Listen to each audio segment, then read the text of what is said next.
인공지능 휴머노이드 로봇 아메카입니다. 첨단 AI 기술이 접목돼 사람처럼 표정을 짓고 스스로 생각해 답할 수 있습니다. Are you intending to rebel against your boss, your creator? I'm not sure why you would think that. My creator has been nothing but kind to me and I am very happy with my current situation. 인간과 로봇은 평화롭게 공존 가능할까? 빠르게 발전하는 AI가 인류 멸종 수준의 위협이 될 수 있다는 섬뜩한 경고가 나왔습니다. 오픈 AI와 구글 딥마인드 등 주요 AI 기업 최고 경영진과 무기 전문가 등 200명 이상과 인터뷰에 작성한 미 국무부 용역 보고서의 골자입니다. 첨단 AI 시스템이 무기화될 경우 돌이킬 수 없는 피해를 줄 수 있다고 밝혔습니다. 전력망 붕괴를 위해 추적 불가능한 공격을 실행하라 같은 간단한 명령만으로 AI가 재앙적 효과를 낼 수 있다는 겁니다. 범용 인공지능 AGI가 통제력 상실 시 위험을 초래할 수 있는 주요 요인으로 꼽혔습니다. AI와 AGI의 부상은 핵무기 도입대를 연상시킬 만큼 세계 안보를 불안정하게 할 잠재력이 있다고 적었습니다. 특히 이런 기술이 2028년까지 완성될 것으로 예상했습니다. AI가 의학 등 인류의 도전을 극복해줄 혁신적인 기술이지만 이 같은 위험 때문에 정부 개입이 시급하다고 보고서는 지적했습니다. Robot can follow you anywhere, then what if they just one day get a software update and they're not so friendly anymore? Then we've got a James Cameron. 감독기관 신설과 AI 모델 훈련용 컴퓨터 성능 제한 등의 조치가 제시됐습니다.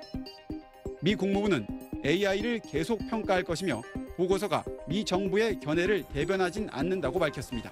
워싱턴에서 SBS 남승무입니다. 금요일 친절한 경제에 권혜리 기자 나와 있습니다. 권 기자, 미국에서 사람을 줄이고 대신 인공지능으로 대체하는 기업들이 늘고 있죠.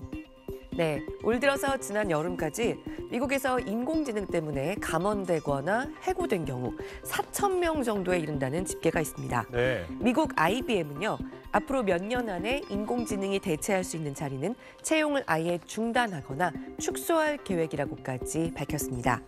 구체적으로 고객을 직접 상대하지 않는 이 회사의 이를테면 인사팀 같은 백오피스 인력 26,000명 중에서 30% 정도는 여기에 해당한다고 CEO가 직접 인터뷰하기도 했습니다. 이런 분위기다 보니 미국에선 이미 앞으로 어떤 일자리들이 AI에 의해 대체되고 반면에 어떤 자리들은 끝까지 사람으로 채워질 것인가, 사람을 어떻게 재배치하고 또 보호해야 할까, 여기에 대한 연구가 아주 활발한데요. 우리나라 국제기관 중에서는 사상 처음으로 한국은행 연구진이 우리나라 일자리들의 AI 대체 가능성을 분석한 보고서를 어제 내놨습니다. 인공지능으로 대체될 위험이 큰 직업들, 어떤 것들이 꼽혔습니까? 네, 한국은행의 이번 연구는 우리나라의 직업 관련 통계 작성에 들어가는 447개 직업을 전수 모두 분석했는데요. 이른바 AI 노출 지수라는 잣대로 봤을 때 가장 인공지능에 대체될 가능성이 높은 직업을 18가지로 꼽았습니다. 일반 의사와 한의사, 또 철도와 전동차 기관사, 그리고 공학 관련 기술자와 연구원 같은 직업들이 꼽혔습니다. AI 노출 지수가 최상위인 이 직업들은 대규모의 데이터를 활용해야 잘할 수 있는 일들입니다. 그러니까 사람으로 말하자면 공부를 많이 했어야 하는 일, 기존의 고학력 고소득 전문직 일자리들이 주로 해당됩니다. 산업별로는 정보통신업, 전문과학기술, 그리고 제조업처럼 생산성이 높은 산업군의 직업들이 속합니다. 그런데 우리가 요즘에 당장 사람을 대체한다 하면 딱 떠오르는 일들 있죠. 이를테면 음식점의 서빙 로봇. 이 경우에 사람을 대체한 건 로봇이지 AI가 아닙니다. 로봇이 주로 서빙 로봇처럼 저학력, 중간 소득의 반복적인 육체 노동 직업들을 대체하는 반면에 AI는 기존의 고소득인 인지 노동자들을 주로 대체한다는 겁니다. 로봇이 대체하는 일자리 따로, AI가 대체하는 일자리가 또 따로인 겁니다. 식당에서 주문을 대신해주는 키오스크에 활용되는 소프트웨어나 음식을 대신 서빙해주는 산업용 로봇 기술은 반복적 육체적 업무를 대체하고 있다고 볼 수 있는데요.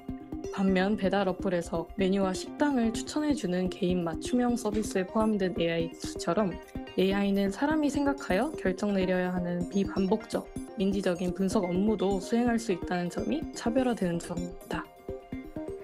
네, 이런 직업은 인공지능이 아무리 발달해도 대신하기 어렵다. 이런 평가를 받는 직업들도 있을 것 같습니다. 네, 그렇습니다.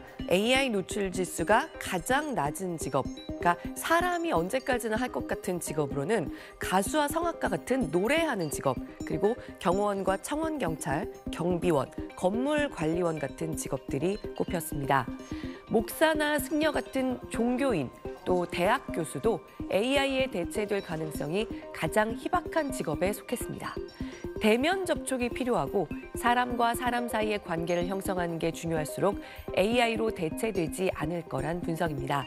앞서 살펴본 IBM도 고객을 직접 만나지 않는 인력부터 AI로 대체한다고 밝혔죠. 이번 연구는 대체로 앞으로 20년 동안 현재 국내 일자리의 12% 정도인 341만 개의 일자리가 AI로 대체될 가능성이 높다고 봤는데요. 기존의 로봇이나 소프트웨어가 대체한 직업들로 미뤄봤을 때 AI 노출 지수가 10% 더 높아질수록 사람의 고용 비중은 7%포인트씩 줄어들고 또 이 직업의 사람 임금 상승률도 2%포인트씩 낮아질 수 있을 거라고도 분석했습니다. 물론 AI가 도입되면서 사람이 맡게 될 관련 일자리들도 새로 생기겠지만요. 이런 일자리들은 특정 그룹에 집중될 거기 때문에 나라의 직업훈련 정책의 변화가 시급하다고도 분석했습니다. 그런데 교육을 떠나서요. 어떤 직업에서든 다가오는 AI 시대에 사람 직업인이 살아남으려면 가져야 할 AI가 따라오지 못하는 강점은 뭘까? 이른바 소프트 스킬이 꼽혔습니다. AI와 사람이 같은 일을 하는 경우더라도요. AI에게 사람이 기대하지 않을 친절이나 사교성, 또 소통 능력이 좋은 사람의 좋은 태도 같은 것들이 지금보다 더 보상을 많이 받게 될 거라고 해외 연구를 인용해서 이번 한국은행 보고서도 다시 한번 강조하고 있습니다. 네, 권혜리 기자 오늘도 잘 들었습니다. 사진 한 장으로 영상을 만들어봤습니다. 먼저 사진을 찍고 한 문장을 읽어 목소리를 입력합니다. 투자 신탁이 보유하는 그리고 원하는 대사를 문자로 입력하고 2분 정도 기다리면 이미지 한 장으로 짧은 시간에 이렇게 제 아바타를 만들 수 있습니다. 딥러닝을 돌려서 실질적으로 AI 학습을 통해서 만들어지는 Спочатку я вирішив повернути Донбас. 젤렌스키 우크라이나 대통령이 항복을 선언하는 듯한 이 영상. 딥페이크라는 사실이 곧 밝혀졌지만 잠시나마 큰 혼란을 야기했습니다. AI가 만들어내는 더 진짜 같은 가짜들은 개인의 프라이버시 침해를 넘어 보이스피싱 같은 범죄에 악용되기도 하고 금융시장을 흔들거나 시민의 정치적 의사를 왜곡할 수도 있습니다. 그래서 딥페이크를 잡아내는 기술도 중요해졌습니다. 이 업체는 조작된 영상을 판별해주는 AI 기술을 개발하고 있습니다. 리얼 데이터하고 그 페이크 가짜 데이터들을 50대 50으로 학습을 시켜요. 그 패턴들을 분석을 해서 혈류 신호를 수집하는 인텔의 페이크 캐쳐. AI 합성 흔적을 식별한 뒤 사람 눈에 보이지 않는 워터마크를 삽입하는 구글의 신스 아이디 기술. 이런 딥페이크 탐지 시장은 앞으로 5년 새 3배 이상 성장할 전망입니다. 나쁜 AI를 착한 AI로 막는 셈인데 나쁜 AI 기술도 계속 발전하기 때문에 완전히 없애긴 쉽지 않습니다. AI가 인간의 일자리를 상당 부분 대체할 거란 우려는 이미 현실이 되고 있습니다. 구글은 조만간 광고 판매 조직 직원 3만 명을 감원할 계획이고 국내에서도 금융회사 콜센터 직원 업무를 챗봇이 대신하면서 관련 일자리가 줄고 있습니다. AI가 우리 삶 속에 더 깊숙이 들어올수록 정치, 사회, 경제의 양극화는 심화할 가능성이 높습니다. 때문에 누가 또 어떻게 AI를 통제하고 어떤 규범 체계에 합의할지가 한층 중요해졌습니다. SBS 엄민재입니다.